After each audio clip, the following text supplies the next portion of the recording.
I had a man call me in my church. He said, I have to see you right away. I'm desperate.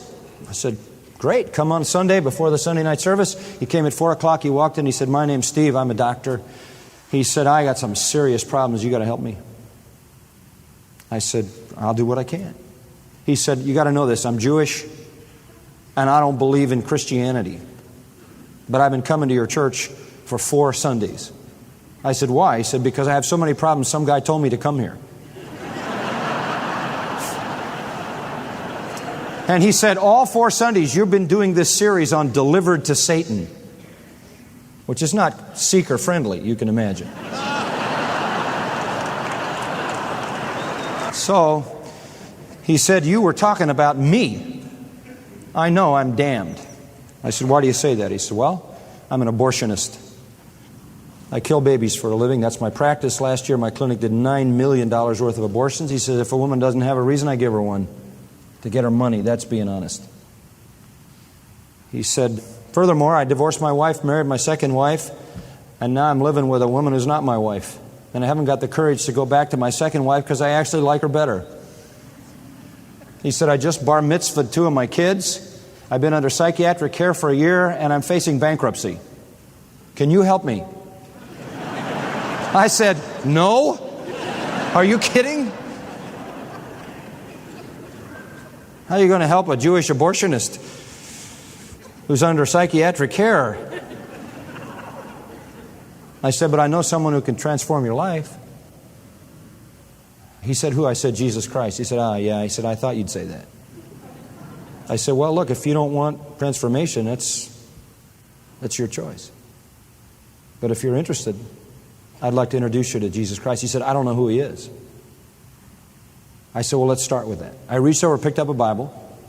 I opened it to the book of John. I said, see this book called John? He said, yeah. I said, you take this Bible with you. You read John every day, and when you know who He is, you call me. Because these things are written that you might know, right? That's the thesis. You say, what, no tapes? You just turn that guy over to the Bible? The guy will get confused. Now, the Word of God is like a lion. You don't defend a lion, you just let it out. It'll be all right.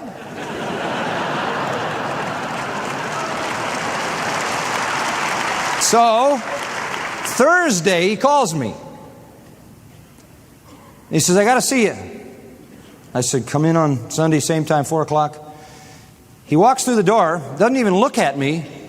He's got this Bible in his hand. Walks by me, sits down in a chair and looks up and says, I know who He is. I said, you do? He said, yep. I said, well, who is He? He says, God. Jesus is God. I said, Steve, you got to be kidding me. You're a 50-year-old man. You've been in Judaism all your life. This is Thursday from last Sunday. This is a big change. Never forget what he said. He said, He has to be God. He said, because nobody could do what He did or say what He said if He wasn't God. He's giving me back exactly what John said. If you can't believe my words, believe my works. He got it. By the power of the Spirit of God, He got it. He had to be God. And then he said this, he said, and do you know what else He did? I said, no, what? He said He rose from the dead. And then I don't know why he said this, but he said, and He did it fast. I don't know, like it struck him, you know? I mean, it is fast. It's 3 days, but if you're reading, it's a minute and a half. You're out of that chapter, he's out of there, you know?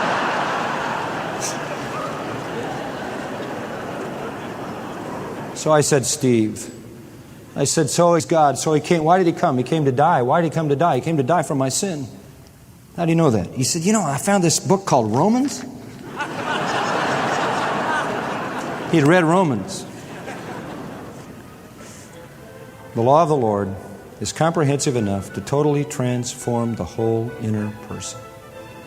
And I said, well, what does this mean in your life? He said, what it means is my wife is meeting me for church tonight, and I've written this afternoon my resignation letter to the abortion clinic.